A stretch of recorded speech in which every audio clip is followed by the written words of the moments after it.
Welcome to Inspire Change, a new inspirational and motivational broadcast that strives to empower men in a positive way, designed to educate, empower, and inspire even the busiest individual on the go over that first cup of coffee. Please join me in welcoming Gunter, international psychologist, author, speaker, and producer. Welcome everybody to another episode of Inspire Change. Now, I'm going to change tack a little bit from the last few episodes in which I really focused on turning points in many different shapes and forms. Now, this may be, for many of you as listeners, an opportunity to reflect on, could this be your turning point? Now, what am I talking about? Well, this week in Australia, we're looking at Men's Mental Health Week. Okay? Now, I'm not sure about the United States or the UK. You probably have something similar, but for us here down under, it's this week. And so why is this particularly important? Well, for lots of reasons. And many of you might think, well, that's a bit of a rhetorical question, possibly somewhat redundant. But I don't think so. I think it is an important part of our community to highlight some of these issues. And a part of that is looking at, what are the statistics telling us at the moment? Now, the interesting thing is that if we look at just depression and anxiety and suicide, we know that about 1 in 8 men experience depression. 1 in 5 men experience anxiety, and about 7 men a day die by suicide in Australia. Now, as far as I'm concerned, those statistics are fundamentally appalling. You know, we're a first world nation, and, you know, with all the technology and affluence that we supposedly have at our fingertips, you would think that, you know, we would be mentally in a much, much better place. I mean, some people talk about, especially the area that I live in, which is the northern beaches of Sydney, as paradise.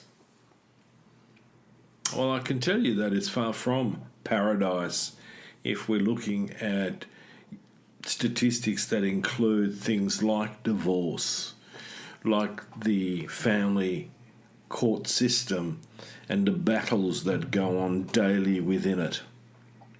It's not paradise. It could be, perhaps. Although I'm always a bit suspicious when anyone tries to sell me paradise. You know, really? So the importance of this week is self-evident in many respects, but needs to be spoken about. Now, one of the challenges with the whole mental health field is that we, again, and in this instance, you know, I'm citing psychological disorders and distress statistics. I'm actually not citing mental health, really. I see those as two separate parts. So in many respects, I could argue that, well, actually what we're looking at in some ways as a snapshot when we start is the unfortunate psychological state that many of us as men are in, or that we experience through others. Okay, so, you know, in this context, I want to really focus on some of the positive things or constructive things that are important for us to change those statistics. Now, many of those statistics of psychological distress and disorders are the result not just because that person, that individual guy, has inherently got some sort of predisposition to being depressed or anxious or suicidal. Far from it. And in Philip Zimbardo's framework, I would argue that for most part, most human beings, most men's disposition is not to be mentally, psychologically distressed or disordered. much of it arises through situations. My daily work with people in therapy and in counselling and in coaching tells me that. There are very few times when I sit down with somebody and I can, I do an assessment and that person somehow has had an absolutely perfect life but is depressed or anxious or suicidal. It just doesn't work like that. So the issue here is that we need to include two other factors in Zimbardo's framework. One is situation. So what situation have I been exposed to that makes me potentially at risk of depression, of anxiety, or of suicide? And the second bit, and this one is where we are so reluctant to engage, and that is the system that we are brought into this world of is flawed, it's toxic. And obviously, as is my want, my argument is that, as long as we have a patriarchal system, we are going to see that these appalling statistics, and when neoliberalism and its economic ideology was let loose on the population, these statistics, I would argue, got worse. What we did better, firstly, was to identify the issue, and secondly, talk about it, and work at destigmatising psychological distress and disorders. But it's not going to go away if we don't change the system, and if we don't look at situations appropriately in which these have happened. It's just not going to go away on its own. It took us 10,000 years to get here, and we worked bloody hard at doing that. So if we're going to be really truthful about men's well-being and men's mental health, we need to have a system that rids us of the shackles of patriarchal socialisation that ultimately leads us into distress and death. You might go, boy, that's pretty dramatic. And I'll go, well, yeah, it is.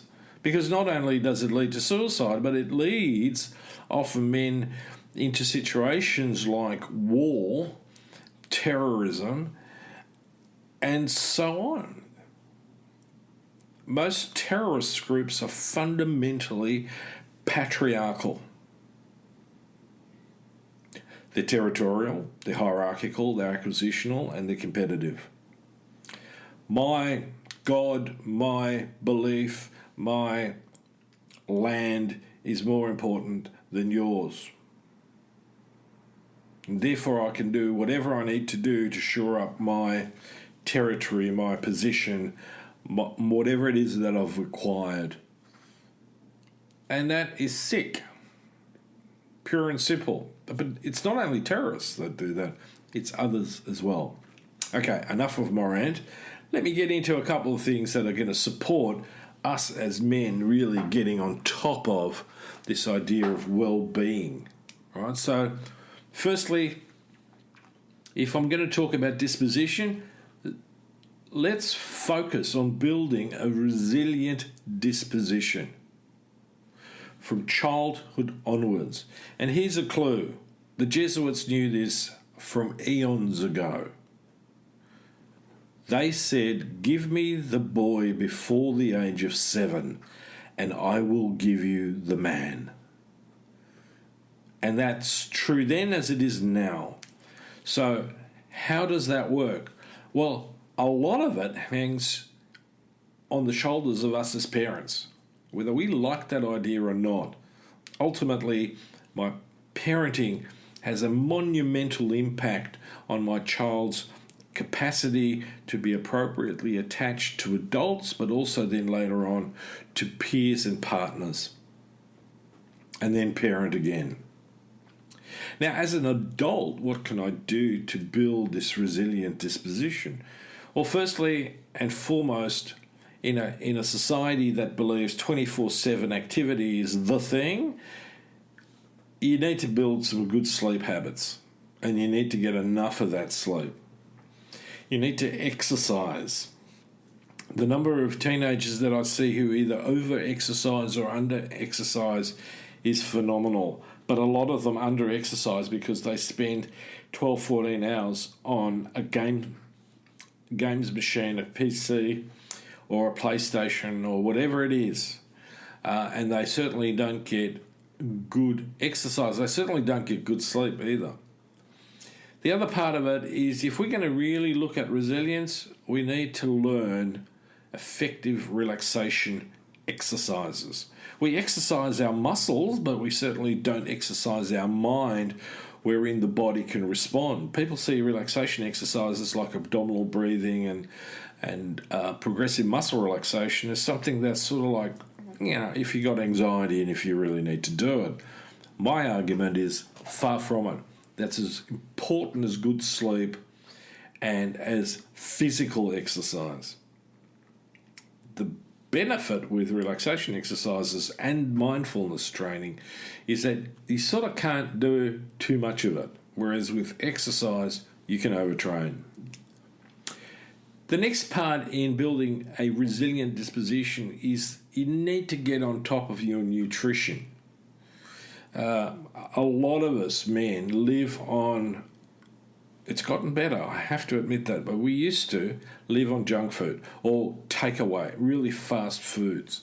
Now, some takeaways and some fast foods are actually not too bad. At least that's my understanding from some nutritionists. But the problem is nutrition isn't just the food, it's about the context wherein you eat it and your relationship to it. Now, the other bit in nutrition, and I've done several podcasts on this, and it's the monkey, which is what are you doing with alcohol and drugs? And I'm not just talking the illicit drugs. I want you to look at the prescription drugs that you're on. Could a lifestyle change make a difference in what it is that you're taking there? Right? So, all prescription drugs to one degree or another have some side effect. Now, don't misunderstand me, and if you want to make any changes, the first step for you is not to listen to me on a podcast, but to go to your GP and to discuss it, and then also check in with yourself about your mental state. What's your stress levels like? Is there distress? Is there a particular predisposition? Have you suffered from trauma, whether that's childhood trauma or adult trauma? So once you've got that nailed, the next step is start practicing to become a psychological ninja. What does that mean, right? Well, the thing that I always point out is we need to become more self-aware. And in the days of the computer, the screen, the smartphone, which actually is a dumb phone,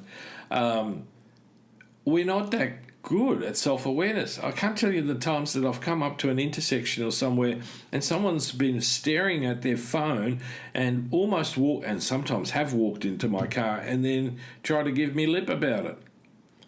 Get your head out of the screen. Stop wearing earpieces all the time. We're going to morph into this bizarre creature that has absolutely no connection with their surroundings. Nature stops existing, which is a real worry. You also need to practice being flexible. Flexibility is really important. Why? Because it's a precursor and inherent factor in being adaptable. Those things will make you already more resilient if you were to practice them simply on their own. Now, another point that I want to bring up is that if you really want to get on top of this, then you need to work on being the best possible you. So what does that mean? Well, it means being tuned into some really decent core values. And a good way to start that is often a journey wherein we need to face our pain. And as I've said before, and as a quote, illuminate the darkness from where it comes from. Avoiding it and ignoring it will only make you suffer. And when you suffer, others will suffer.